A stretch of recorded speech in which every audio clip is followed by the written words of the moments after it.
Singer Alka યાજ્ઞિકને કાનમાં બહેરાશ આવી ગઈ. ફેન્સને કહ્યું, હું નોર્મલ થવાનો પ્રયાસ કરી રહી છું, હેડફોન સાંભળવાનું બંધ કરી દો. પ્લેબેક સિંગર અલકા યાજ્ઞિકને એક રેર ડિસઓર્ડરનો શિકાર બની ગઈ છે. તેને સંભળાવવાનું બંધ થઈ ગયું હતું.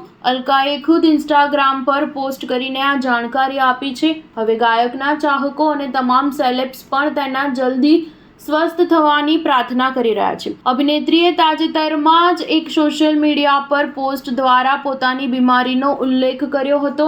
આ સાથે ગાયકે જણાવ્યું કે તે લાંબા સમયથી નિષ્ક્રિય કેમ છે. પોતાની સમસ્યા વિશે માહિતી આપતા અલકાએ ચાહકો અને સાથી કલાકારોને લાઉડ મ્યુઝિકથી દૂર રહેવાની સલાહ આપી છે. 17 જૂને તેના ઇન્સ્ટાગ્રામ એકાઉન્ટ પર એક પોસ્ટ શેર કરતી વખતે અલકાએ લખ્યું, મારા બધા ચાહકો, મિત્રો, અનુયાયીઓ અને શુભેચ્છકો માટે થોડા અઠવાડિયા પહેલા જ્યારે હું ફ્લાઇટમાંથી ઉતરી ત્યારે મને સમજાયું કે હું કંઈ પણ સાંભળી શકતી નથી. આ ઘટનાના ઘણા અઠવાડિયા પછી થોડી હિંમત એકઠી કરીને હું હવે મારા મિત્રો અને શુભચિંતકોને આ વાત કહી રહી છું, જેઓ મને સતત પૂછે છે કે હું ક્યાં ગાયબ છું. પોસ્ટના અંતમાં અલકાએ લોકોને સલાહ આપી છે કે તેઓ મોટેથી સંગીત ન સાંભળે અને હેડફોનનો ઓછો ઉપયોગ કરે.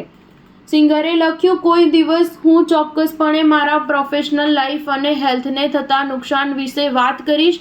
તમારા બધા પ્રેમ અને સમર્થન સાથે હું મારા જીવનને પાટા પર લાવવાની આશા રાખું છું. હું જલ્દીથી ફરી તમારી સામે આવવા ઈચ્છું છું. આ નાજુક પ્રસંગે તમારો સાથ અને સમજણ મારા માટે ઘણું અર્થપૂર્ણ છે. અલકાની આ પોસ્ટ પર ફેમસ પ્લેબેક સિંગર સોનુ નિગમે કમેન્ટ કરી છે. તેણે લખ્યું, મને ખબર હતી કે કંઈક ખોટું હતું. હું જલ્દી પાછો આવીશ અને તમને મળીશ. સિંગર ઇલા અરુણે લખ્યું, મને આ સાંભળીને ખૂબ જ ખરાબ લાગે છે.